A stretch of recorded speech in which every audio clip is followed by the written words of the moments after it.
পয়লা বৈশাখ নববর্ষ উদযাপন করা হয় আমাদের দেশে। আজ 2-4 বছর ধরে শুরু হয়েছে পয়লা বৈশাখ উদযাপন করা। পয়লা বৈশাখে সকাল বেলায় বাসন্তী রঙের শাড়ি পরে সারা রাত রাস্তায় আলপনা এঁকে রমনা লেকের পাশে গিয়ে যুবতী আর যুবকরা বাসন্তী রঙের শাড়ি পরে সূর্য উদয়ের পানে করজোড়ে সেদিকে তাকিয়ে বলে, এসো হে নব বৈশাখ স্বাগতম হে। বৈশাখ বলে বাবাজিরা আমারে ডাকতেছ? ওই ডাকছি, অপেক্ষা করো, আসতেছি। যে বৈশাখকে ডাকা হলো, স্বাভাবিক বৈশাখ কাল বৈশাখীর রুদ্র রূপ ধারণ করে 180 মাইল স্পিডে এসে বাড়ি ঘর কল কারখানা ভাঙ্গা জনমের মতো স্বাগতম হে।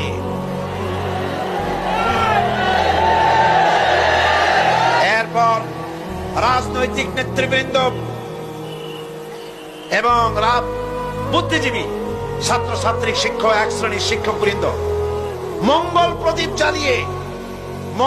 প্রদীপ জ্বালিয়ে দিনের সূচনা করেন। কুকুরের মুখোশ, গাধার মুখোশ, কুমিরের মুখোশ পরে মিছিল করেন। ঢোল আরো কি হাবিজাবি বাজাইয়া ফুর্তির চোটে শীতই পড়বে না খাড়া হয়ে থাকবে দিশা করতে পারে, ঠিক কিনা কন?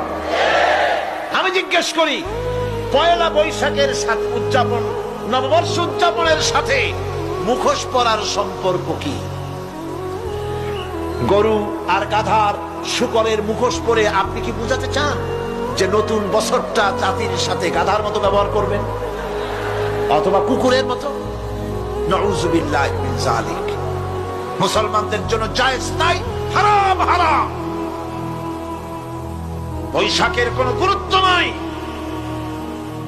পয়লা বৈশাখ যদি কিছু করতেই হয়, ফজরের নামাজ পড়ে, দরুদ পড়ে, তেলাওয়াত করে আল্লাহর কাছে মুসলমানের দোয়া করা দরকার। আল্লাহ, বিগত বছরটা পার করেছি গুনাহ করে, নাফরমানি করে, আগামী বছর আমাদেরকে নেককার বানাও, নামাজি বানাও, চরিত্রবান বানাও, দিনদার বানাও।